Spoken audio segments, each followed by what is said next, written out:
Okay, now I know that it should keep working. Yeah. Okay, it's recording. All right. So we're turning to, in this today's Chitas, chapter Ches, Bereshis chapter Ches,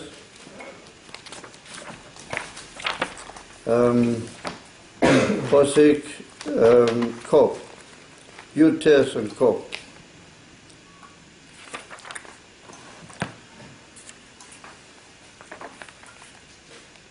Everybody got it? Mm.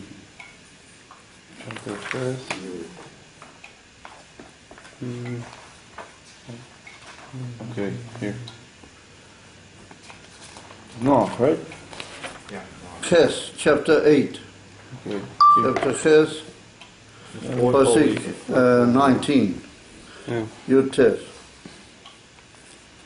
Okay. You got it? Yeah. And this is following the model. And this is at the point that Hashem tells Noah to go out of the Teva. Just like he told him to go into the Teva, he also told him to go out of the Teva. And that's a whole thing in all of its own, but I'm not going into that right now. That's just, by the way, but it's very important. However, Noah then goes out with all of his family and all of his wife and family and everybody, and all the animals that were in the ark. They all go out, and they're all, according to their families and their groups, and everything's very ordered and very masudar, to use the expression over here, and they're going out of the Teva. So it's a very auspicious moment. So what does Noah do? In chapter Yud Tes, it's written that Pasuk Yud Tes, it says that all the animals and all the creepers on the ground and also all the birds, everything according to their families, Yatsu min ha-teva, they went out into the, so just imagine they're coming out into a new world, an empty new world. That's what they're doing. So, what does Noach do? Vayiven Noach mizbeach l'Hashem. Noach built an altar to the Eibishter. Vayikach mikol ha-behema ha-tehera.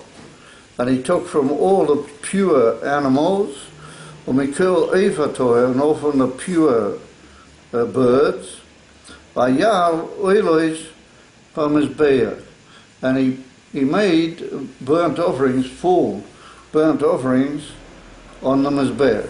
Oilo is the thing that the whole animal is consumed on the fire. So, where did he have? How did he know? Noach was before Matan Torah, so how did he know which were the pure ones? So Rashi already told us that earlier, that we knew that Noach was told to take 7 by Hashem. And he made a thing in his mind, how he called a calculation, that why did Hashem, Rashi brings it here also, why did Hashem tell me to take 7 from certain types of animals? It must be because he wants afterwards that I should offer them up as an offering to him. And that's cool. From that he assumed that they must be those which are offerable, and they are pure. They are the pure animals. And without going into that, also that's also quite a question and a theme on its own. But let's not go into that. And he offered all these things up as offerings on the Mizbeach. Vayorach Hashem, and Hashem smelt. Vayorach is the word to smell. Hashem smelt as reach hanichoya. Hashem smelt the sweet or the very savoring aroma, or how would you call it, smell, the very sweet or good smell. The word nichoya means something very calming and making you feel good. A very nice reach. Vayem Hashem el liboi. That Hashem said to his heart. That's what it looks like. That Hashem is talking to himself. Yeah. And he says, Loi oisif lekalel oid eso adoma. He said, I'm not ever going to add, in other words, repeat, to curse the ground, the earth, bavur ha'adam, because of man. In other words, that man brought curse on the whole world. I'm not going to let that happen again.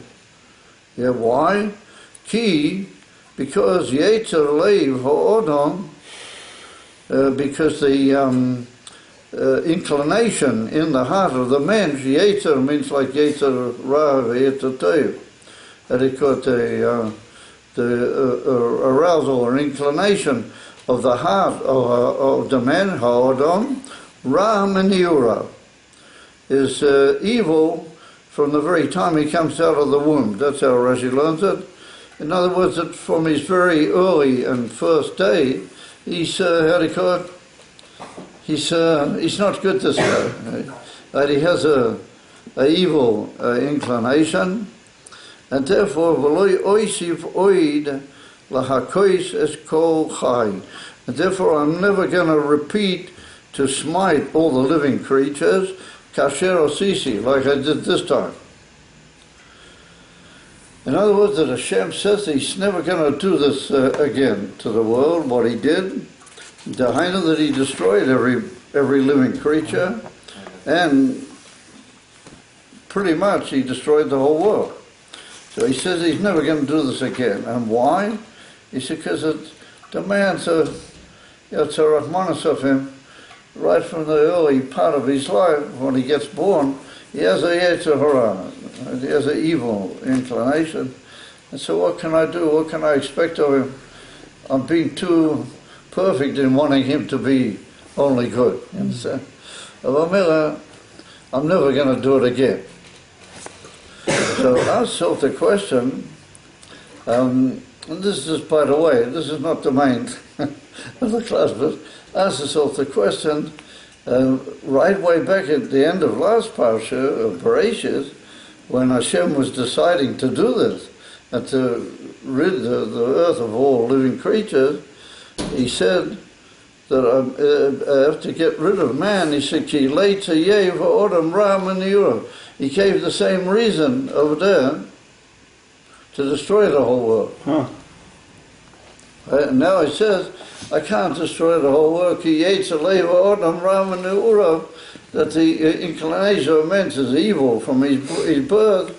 That's the reason not to destroy the world. That's weird. So we see from that when you go according to Seichel and according to Tam, there can be different gradations. And sometimes the same reason to bring a certain Indian can be used as a reason not to bring it. Can be used. You can always view a thing two ways. And one way you can say, well, he's evil from the moment he's born, so we've got to get rid of him. And now Hashem is saying it's evil, he's evil from the moment he's born. Well, that's a reason to be merachim on him, to have mercy and pity, and never to do that again. So we see that the same reason, the same svara, can work in two opposite directions. Anyway, that's not the main theme of the class, but that's important. That's for town and Chassidus, and there's a lot of discussion about that, but let's not go into it. In order to understand this whole inyan, what does it mean that Noach, the first thing he did when he came out of the Teva, which is a pretty amazing moment when everybody comes out of the Teva, the first thing is he builds an altar, and then he offers up korbanos. And it's written that Hashem smelt the sweet reach of the korbanos. What does that mean? What's that? Hashem smells things away. What? And as a result of that, Hashem smelt that very beautiful reach. Yeah. And then he said, oh, now that I've smelt that reach, now I'm different. I was braggers at the beginning because Yetzer Lev Adam Ra. Now I'm not braggers, I'm seeing it the other way altogether. I'm looking at it from a completely different viewpoint, and Davki because Yetzer Lev Adam Ra, that if I'm going to have Rahmanas and never do that again. So that would indicate that the Korban here has a very key part. Because they come out of the ark, the whole world's in a state of, how do you call it, desolation, but I can't use I forgot my English, desolation. There's no world, no animals, no nothing. They're all coming out of the ark. And then Hashem says, oh, now I'll never do it again for the same reason that I decided to do it. Well, that indicates a very profound, what we call deep and profound change. So we need to understand what's the business of building a Mizbeach and what's the union of offering up an offering and Hashem smelling it, being very pleased with the smell. So in order to understand that, I'm just going to tell you a brief mitzvah, a brief story that will lead us in. It's brief. That will lead us into the sort of question. That once somebody asked the Mezritcha Magid,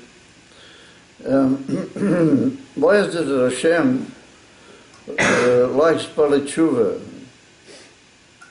And it's written in the Gemara, Masechet Brachos, that b'mochim shebali tshuva oimdim ein tzadikim gemurim, complete tzadikim are not able to stand in the same place where the bali tshuva stand. Meaning that the bali tshuva have a very special, elevated state all on their own that even the great tzaddikim can't reach it. So the Maggid said, the Maggid answered a very interesting answer. And he said, from who is? He said, because a ta'anug, tmidi, is not a ta'anug. That he called a pleasure, which is always the same thing, it stops being a pleasure. It's not a pleasure anymore. Real pleasure comes from the opposite. That when you experience something which, don't go to sleep already, you just got up. No?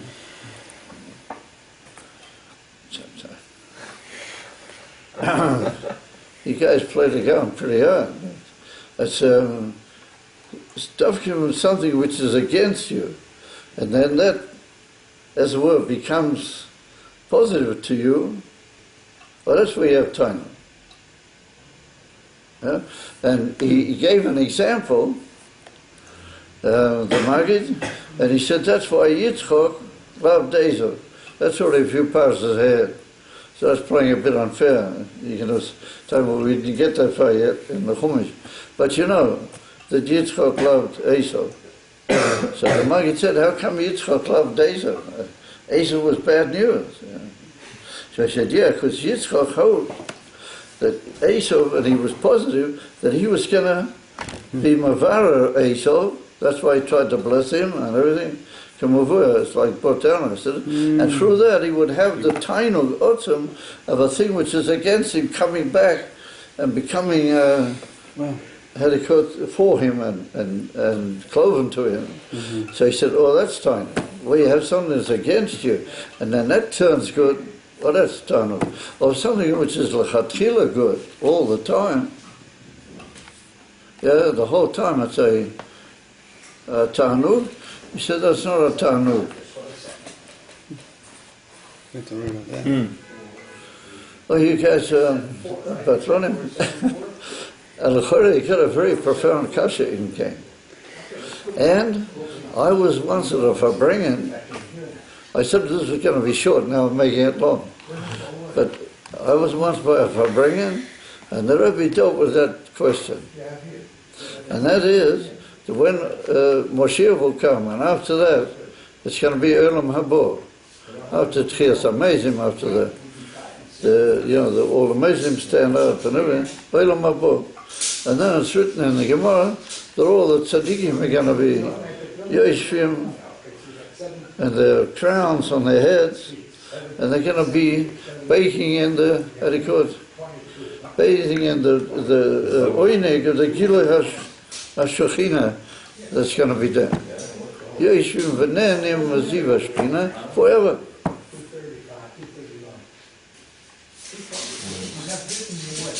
So the Maggid said that it's going to wear out. He said a tiny tamidi is not a tanur. So what are we going to be doing?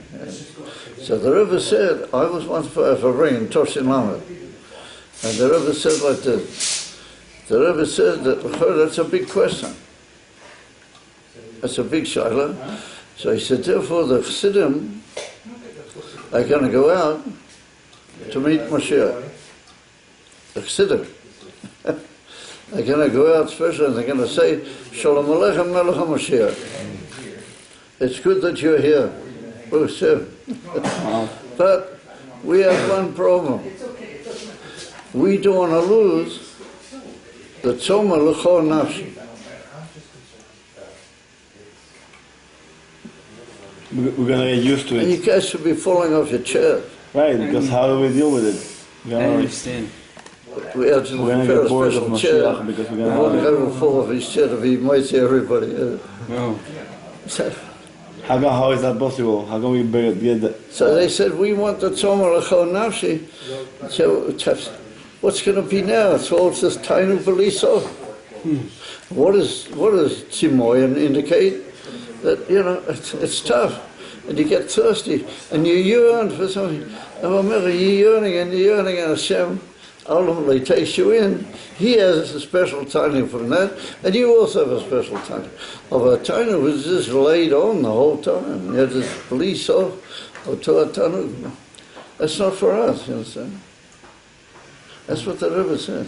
And then what? Yeah, the Rebbe said that that's not for us. So the Rebbe said that Melech HaMashiach will say, you guys are right.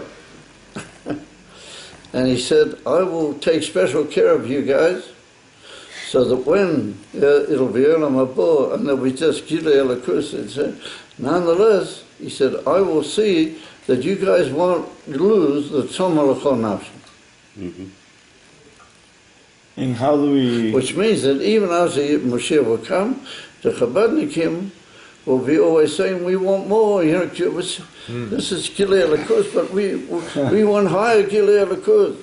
And they'll get into a tank and they'll drive around in the tank.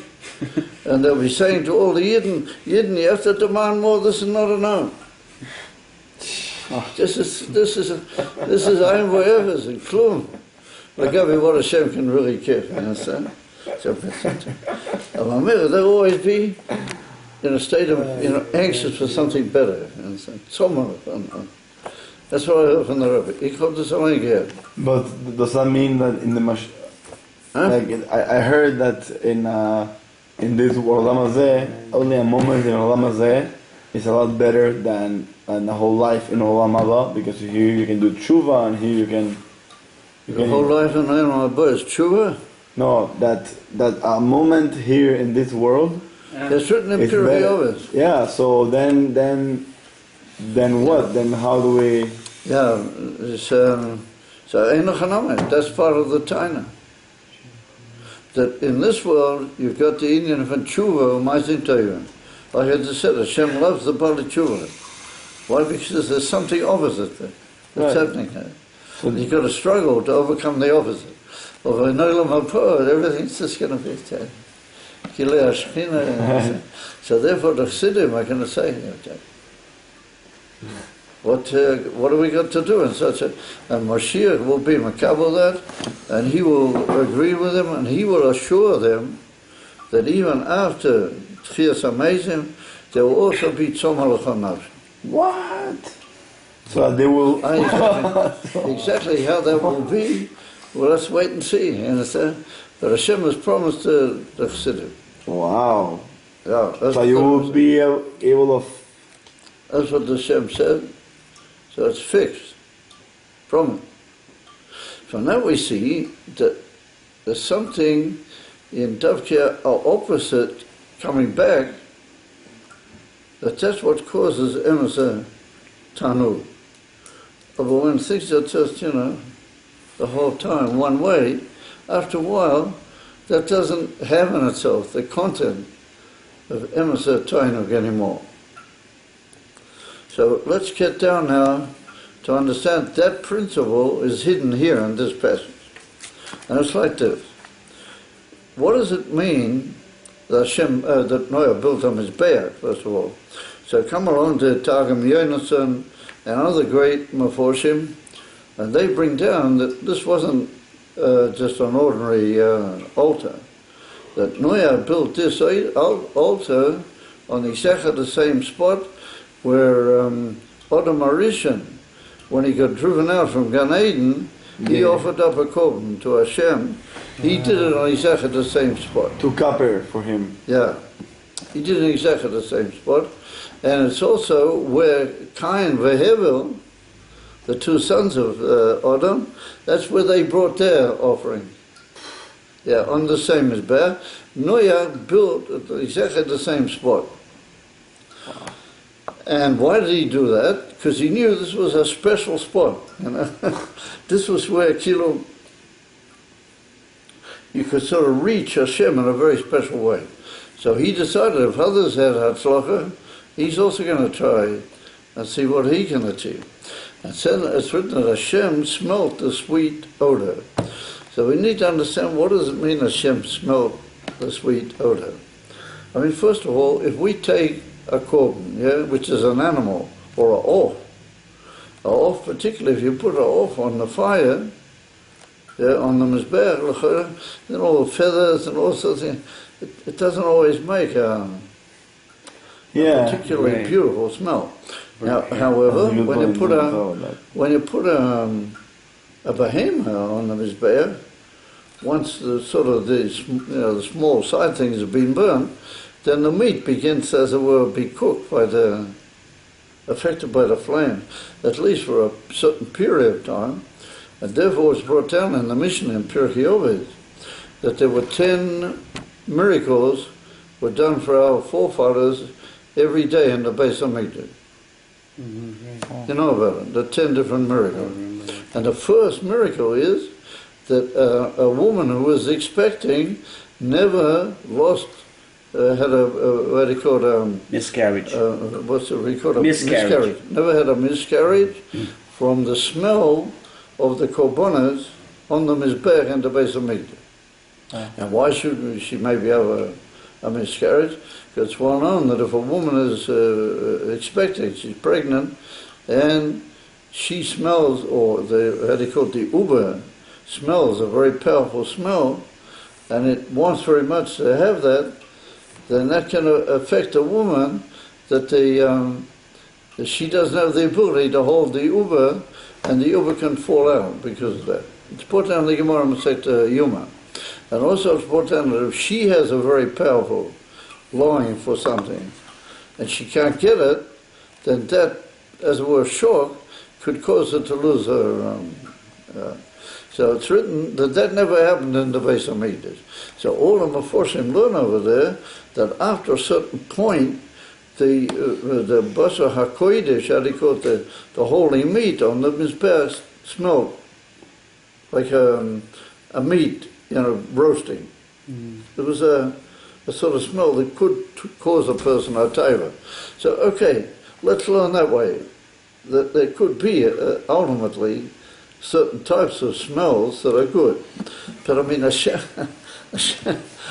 doesn't smell. I always say, what does this mean? Hashem, and the Ebenezer comes along on the spot, and the Ebenezer says, oh, I'm sorry, this doesn't mean that Hashem smelled. Chas v'sholem. He said, what it means to say is that Hashem was pleased with the korban. And why did he leave? By the way, he closed the book and left. That's not derech eretz, Anyway, it's So the Ibn Ezra says that what it means is that Hashem was mekabel the korban beratzon. Adequate? He received very willingly the korban. That's what the Ibn Ezra says. And so says the Targum Onkelos, and so says the Targum Yonas and Ben Uziel. So what does it mean that Hashem was pleased with the savoring smell of the korban? He was very pleased and affected, Kaviochel, by the korban, and he received it very willingly. So why this lashon of smell? Yeah. So we need to understand what is so special about a korban in general, particularly this korban that Noach brought. What's so special about it that Hashem received it very much, willingly, and that's called as if Hashem had like the beautiful savor of smell, which is very powerful, and it's a very beautiful and elevated type of a pleasure. And so, it can't mean that Hashem smelled it bodily. That we can't say. But we can say that Hashem was very pleased. So I asked the Shaila, what was he very pleased? And he received it very willingly, so much so that after having received this very willingly, after having received very willingly, said he wouldn't destroy the world again. A young sprigs. Mm-hmm. If you're already falling asleep now at this age, you love it. What's going to be like when you get to my age? Your class is very elevated. So anyway, sometimes our KLALI cannot. So what does it mean? That there must be something here that, caused Hashem, because we see that immediately afterwards, he says, I'll never repeat, I'll never go back and destroy the world again because of man, because it's a rahmanas on man. The same reason I had for destroying, I'm going to use that reason never to destroy. But that's a very powerful switch, which means that there must be something there, very powerful in the core.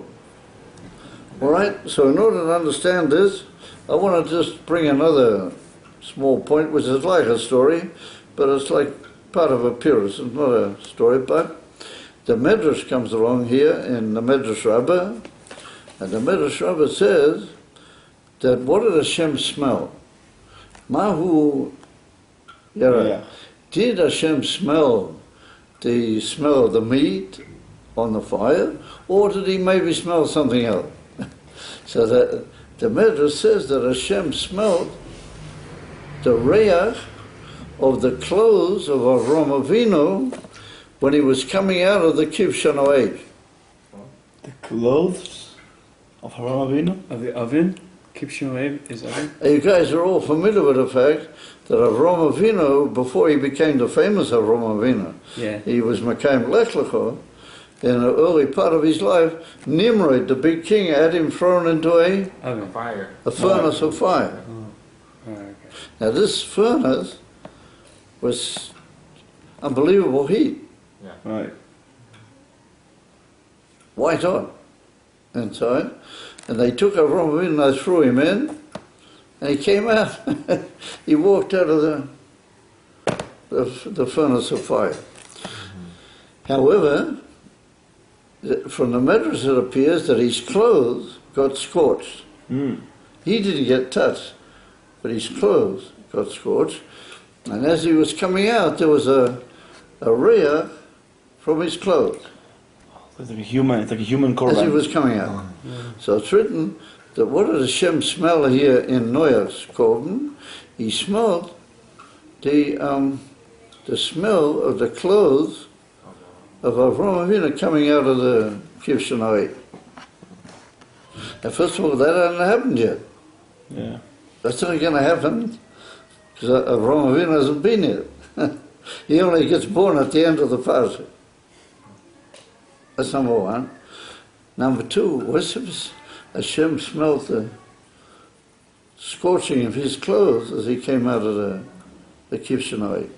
And then the Midrash adds another thing. And it says Hashem smelled the clothes of Hananiah, Mishael, and Azariah when they were also thrown into a Kivshanoi. And they came out, and they were absolutely amazing. They went down to the Kivshanoi, and they just stood there.